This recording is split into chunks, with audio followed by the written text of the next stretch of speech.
ao longo do nosso curso de Lógica de Programação com Jogos, nós vamos criando jogos cada vez mais sofisticados.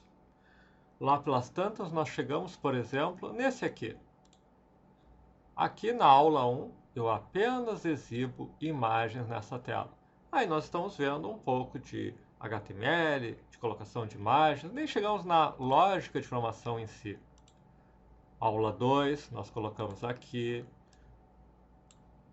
Aula 3, nós estamos usando o Canvas, um recurso do HTML, para exibir dentro dele as imagens. E no aula 4? No aula 4, observa, agora nós começamos a ter um desenho da nave que segue o nosso mouse.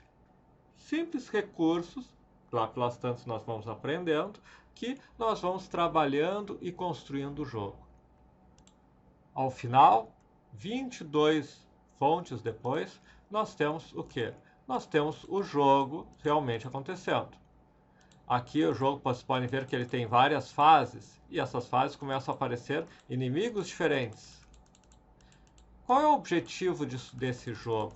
Não é, na verdade, nós criarmos um jogo efetivo. Não, eu não fiquei particularmente preocupado com a jogabilidade dele. Há muitas coisas que poderíamos fazer para deixá-lo mais sofisticado. Não é esse o objetivo.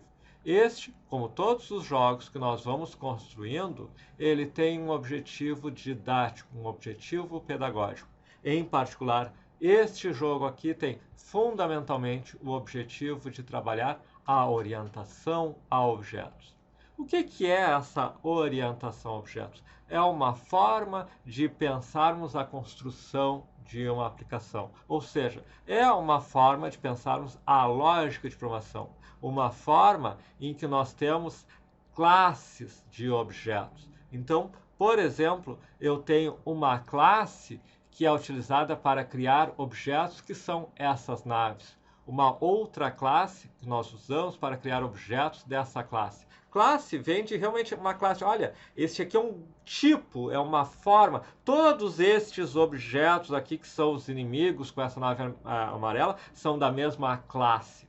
Bom, só que essas classes têm uma série de propriedades para permitir a construção de aplicações orientadas aos objetos.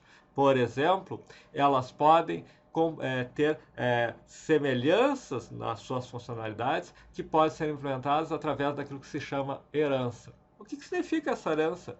A herança significa que eu tenho uma classe principal que, por exemplo, controla o movimento. Vamos recomeçar isso aqui. Vocês vão ver que as naves amarelas e a minha se movimentam. E isso não é apenas a questão do movimento, significa que eu tenho que apagar o desenho de uma posição, desenhar em outra. E todas elas têm, por exemplo, um teste de colisão. Quando um tiro se choca com a minha nave, o jogo termina. Quando um tiro se choca com uma nave inimiga, aquela nave morre. Mas o teste de colisão é basicamente um teste entre a posição do tiro e a posição da nave. Pois bem, nós temos uma classe que faz o desenho, que faz o movimento, que faz o teste de colisão. E nós temos classes herdadas que fazem mudanças nesses comportamentos. Por exemplo, a minha nave, o movimento dela depende da posição do mouse. Os tiros também são objetos de uma classe herdada da classe principal, só que o movimento deles é um movimento ou descendo ou subindo. E finalmente, se vocês observarem aqui essas naves inimigas, quando eu liquido todas elas, passo a ter o quê? Passo a ter uma fase 2, onde há um novo tipo de nave. Essa nave 2 aqui, ela tem um outro desenho, ela tem um outro tipo de movimento. Ela também é uma outra classe, mas ela compartilha quase tudo com essa classe aqui. Apenas a imagem e o movimento são diferentes.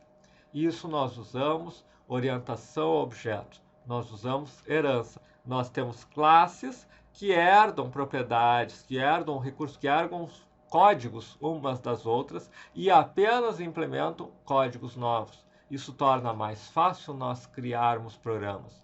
Por exemplo, se eu quisesse criar um terceiro tipo de nave inimiga, eu apenas criaria uma outra classe herdada e nessa outra classe herdada eu não me preocuparia com o desenho, com o movimento, com o teste de colisão, eu apenas faria alterações na forma como ela se movimenta, criaria apenas a funcionalidade de alterar a forma como ela se movimenta e o parâmetro que define o desenho dela.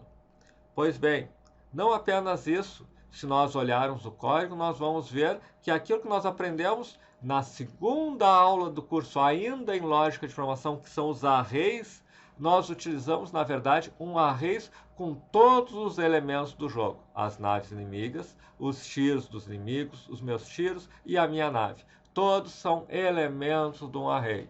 E a minha funcionalidade principal desse jogo simplesmente varre esse array, também é algo que aprendemos na segunda aula do curso, varre esse array e executa cada uma dessas naves dizendo move, teste de colisão. Simplesmente cada elemento do array ele diz, bom, elemento 1, faça um movimento, elemento 2, faça um movimento, elemento 3, faça um movimento.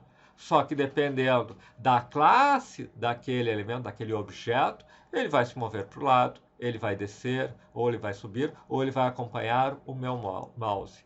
Isso é outro contexto, outro conceito da programação orientada a objetos, que é o polimorfismos.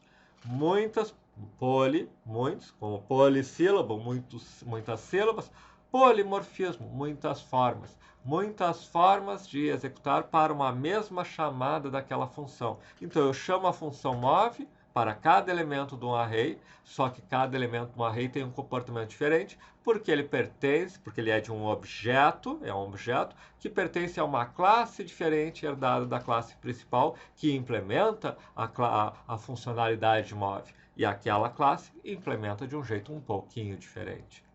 Bom, ao trabalhar em 22 códigos-fontes, em quase 30 videoaulas, em que nós vamos passo a passo construindo esse código, você começa a entender aqueles conceitos de orientação a objetos e mais, começa a ver a utilidade deles na prática. Como, na prática, usando orientação a objetos, é mais fácil criar um programa. E aí nós começamos a entender esse paradigma. Outros jogos trabalham com o paradigma funcional, com o paradigma orientado a eventos e com outros recursos fundamentais para você pensar e conceber como criar um programa. Ao criar, durante 20 e poucos códigos-fontes, todo um programa orientado a objetos, quando você começa a desenvolver uma aplicação front-end, uma aplicação back-end, o que for, e você vai usar orientação a objetos, vai ser mais natural, porque você já praticou. Quando você, numa faculdade, tiver uma cadeira sobre orientação a objetos, e o professor começar com toda aquela teoria, porque o polimorfismo é não sei o que, você vai se lembrar, não, eu já usei polimorfismo. Para mim, polimorfismo é o tiro que desce, a navezinha que explode, tudo dentro de um array de chamadas. Eu entendo o conceito. E aí você vai ter lá aquele conceito sendo explicado que para você é fácil de entender porque você já aplicou ele na prática.